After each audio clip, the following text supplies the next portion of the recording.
ओम शांति। आशा है आप सभी चुस्त होंगे, मस्त होंगे, स्वस्थ होंगे, खुश होंगे, सकारात्मक होंगे। बच्चों, क्या आपको पता है हमें जो ये जीवन मिला है तो ये एक वरदान के रूप में मिला हुआ है और इस जीवन की हमें बहुत वैल्यू होनी चाहिए। भगवान से मिला हुआ यह जीवन अमूल्य उपहार है और उतनी ही हमें इस जीवन की हमें कद्र होनी चाहिए। बच्चों, ये जीवन जो है कैसे बना हुआ है, कैसे हम इसको वरदान के रूप में सदुपयोग करें, तो इसी के ऊपर आज हम चर्चा करने जा रहे हैं कि हमारा जो जीवन है एक वरदान है। तो जीवन कैसे बना है? मृत्यु और जन्म, इससे हमारा ये जीवन बनता है। क्योंकि जीवन है तो मृत्यु भी है और जन्म भी है। जन्म उसको कहा जाता है कि माना किसी शरीर छोड़ा और उसको क्या किया? धारण किया। जन्म माना क्या? शरीर को धारण करना। मृत्यु माना शरीर छोड़ना, इसको ही। और जीवन माना क्या? कि आत्मा शरीर के अंदर रहते हुए कार्य में आती है। आपको समझ में आ गया होगा कि जन्म, मृत्यु और जीवन। कि जन्म मीन्स क्या?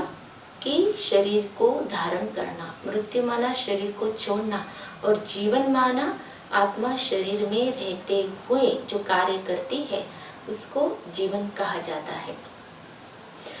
तो जैसे कि हमें मालूम है कई ऐसे सन्यासी, महात्मा, साधु या बहुत सारे ऐसे व्यक्ति हैं जीवन के अंदर भगवान से वरदान प्राप्त करने के लिए तपस्या करते हैं। कई तो अपने शरीरों को इतना कष्ट देते हैं कि भगवान से हमें वरदान जरूर मिलना चाहिए। लेकिन बच्चों, भगवान से हमें वरदान के रूप में यह जीवन मिला हुआ है और इसीलिए इस जीवन का बहुत बहुत महत्व हमें होना चाहिए। तो इस जीवन को हम वरदानी कैसे बना सकते हैं? तो जरूर हम अपने जीवन को वरदानी बनाएं और उसके लिए कुछ आवश्यक बातें हैं बच्चों, उसको हम ध्यान देंगे। कि जीवन को अगर वरदानी बनाना है तो उसके लिए हमें मूल्यों की धारणा करना बहुत जरूरी है।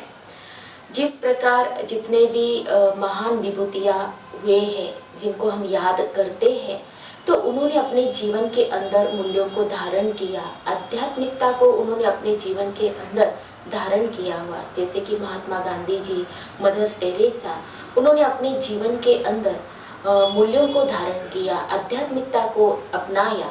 तो कौन सा मूल्य विशेष करके महात्मा गांधी जी के अंदर था? और वो था अहिंसा और वो था सत्यता। तो सत्यता की आज भी जब उनकी जयंती आती है, जन्मदिन जो जयंती के रूप में जो मनाया जाता है वो दिवस, कि अहिंसा के रूप में वो दिवस मनाया जाता है क्योंकि उनके अंदर वो सत्यता का गुण था। उन्होंने अपने जीवन के अंदर वो धारण किया हुआ था। मदर टेरेसा के अंदर जो गुण था वो करुणा का था।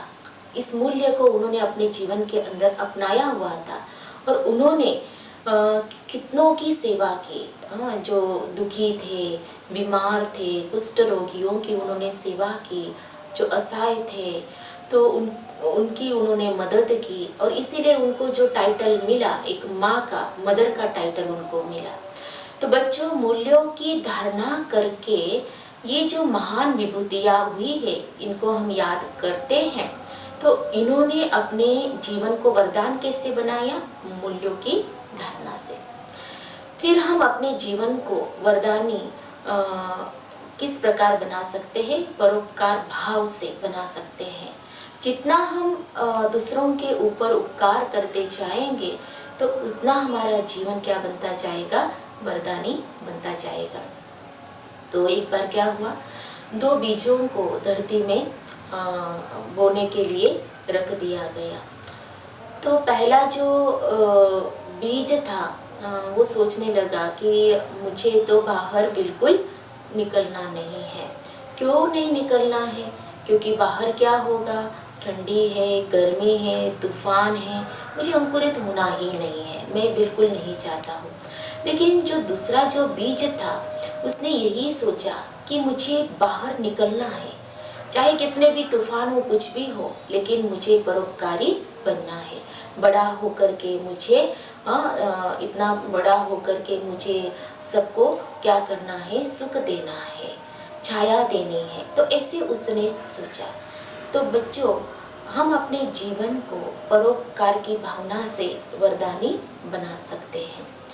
और फिर हम अपने जीवन को वरदानी किस आधार पर बना सकते हैं कि भगवान ने हमें बहुत सारे वरदान दिए हुए हैं। उन वरदानों को हम अपने जीवन के अंदर अगर धारण करते हैं, याद करते हैं, कि जैसे भगवान हमें रोज कहते हैं कि तुम पद्मा पदम भाग्यशाली हो, तुम भगवान के बगिया के चैतन्य फूल हो, और सर्व शक्तियाँ तुम्हारे पास है, तो सर्व शक्ति संपन्न भव का वरदान। तो बहुत सारे वरदान भगवान हमें रोज देते हैं। तो एक भी वरदान को अगर हम रोज याद करते हैं तो हमारा जो जीवन है ना, तो क्या बन जाता है, वरदानी बन जाता है। तो जीवन को हमें वरदानी जरूर बनाना है। फिर मानव जीवन की जो वैल्यू है उसको भी हमें जरूर समझना चाहिए कि ये मनुष्य जीवन, कई बार क्या होता है, जैसे कि अगर नेगेटिव थॉट्स आ जाते हैं, मन के अंदर ऐसे विचार हावी हो जाते हैं, नकारात्मकता इतनी आ जाती है, तो अपने जीवन को ही समाप्त करने का विचार आ जाता है। तो ऐसे ही एक विचार मनुष्य के अंदर विचार आए कि मेरे जीवन के अंदर तो बहुत दुख है, अशांति है, परेशानियां हैं, मेरा पूरा जीवन विघ्नों से घिरा हुआ है, मेरे जीवन के अंदर तो समस्या ही समस्या है, और भगवान को बहुत कोसने लगता है कि एक ऐसी मेरी लाइफ है, अब मुझे ये लाइफ जीनी ही नहीं है, बिल्कुल नहीं जीनी है, अब मैं इस जीवन को समाप्त कर देना चाहता हूँ। तो ऐसे ऐसे उसके मन के अंदर विचार आते हैं। तो उस गांव में एक महात्मा जी आते हैं, तो वो व्यक्ति उस महात्मा जी के पास जाता है और उसकी सारी प्रॉब्लम्स, वो परेशानियां हैं, वो बताता है।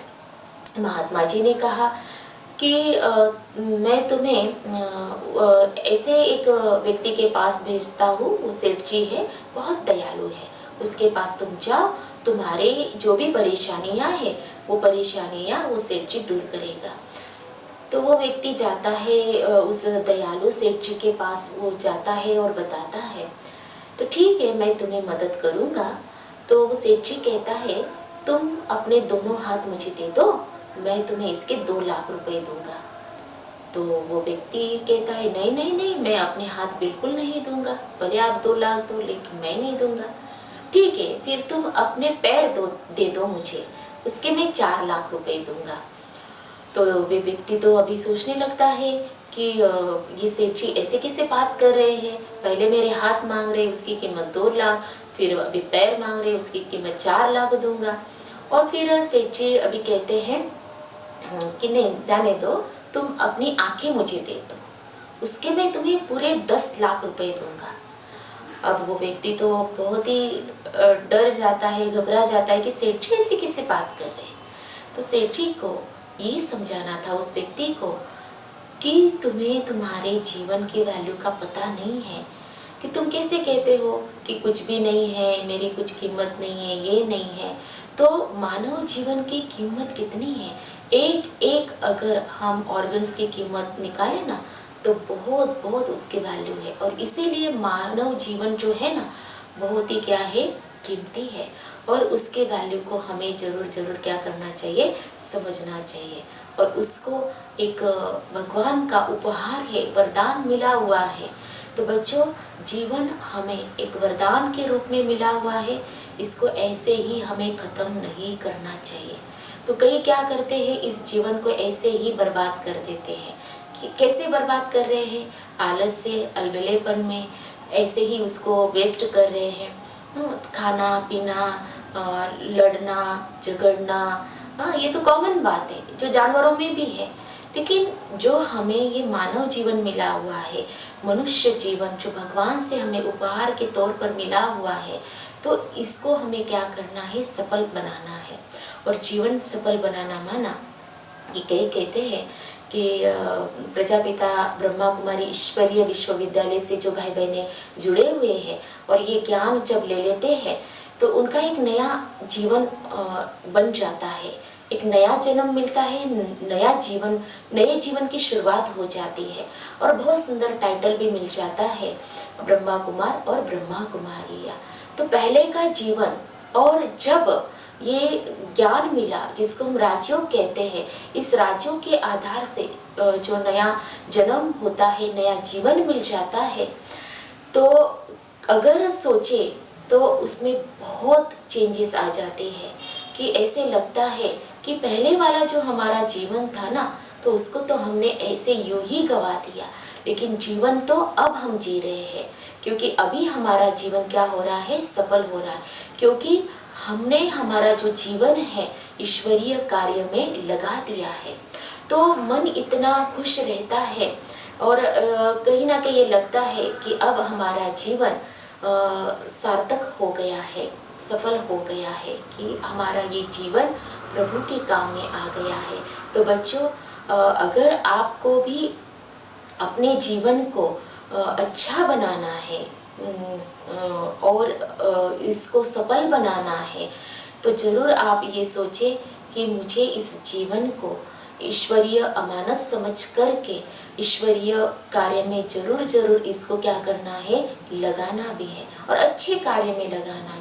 जैसे कि आपको कुछ बनना है जीवन के अंदर, ये आपने सोचा है तो वो भी अच्छा है, लेकिन अगर आपने ये सोचा है कि मुझे अपने इस जीवन को ईश्वरीय कार्य में, वो भी हम मुझे सेवा करनी है और ये ईश्वरीय सेवा भी मुझे करनी है, तो अगर हम अपने जीवन के अंदर बैलेंस रखते हैं तो हमारा जीवन बहुत ही अच्छा हो जाता है।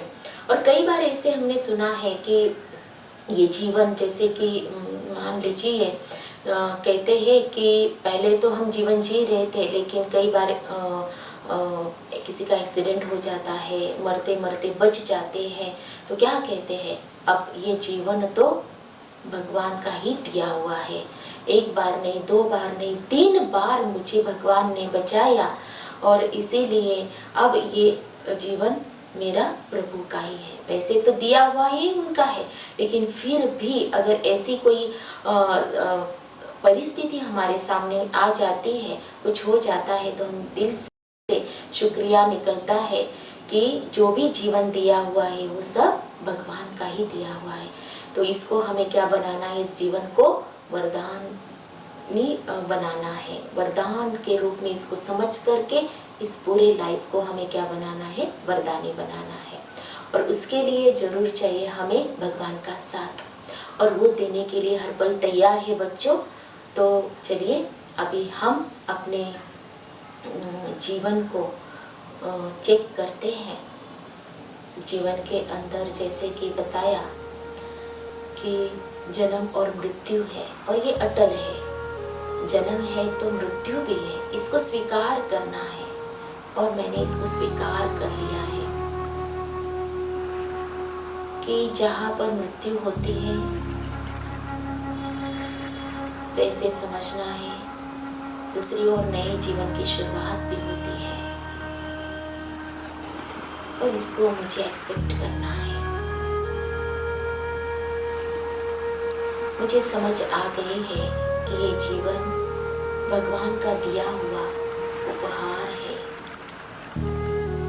अमूल्य उपहार, और इस जीवन को मुझे ईश्वरीय सेवा में सफल करना है, अच्छे कार्यों में सफल करना है और जीवन में पुण्य का खाता बढ़ाकर आगे बढ़ना है। मेरे साथ स्वयं भगवान है, भगवान मेरा सच्चा साथी है और उन्होंने मुझे ये जीवन उपहार में दिया हुआ है। अच्छा, ओम शांति। तो बच्चों, आज हमने जो चर्चा की है, तो ये चर्चा आपको पसंद आई होगी कि ये जीवन जो हमें मिला हुआ है उपहार के तौर पर प्रभु से मिला हुआ है, तो इसको जरूर हम प्रभु के कार्य में सफल करेंगे। तो आज की चर्चा आपको कैसे लगी, आप जरूर आपके कमेंट्स देना। अच्छा, ओम शांति।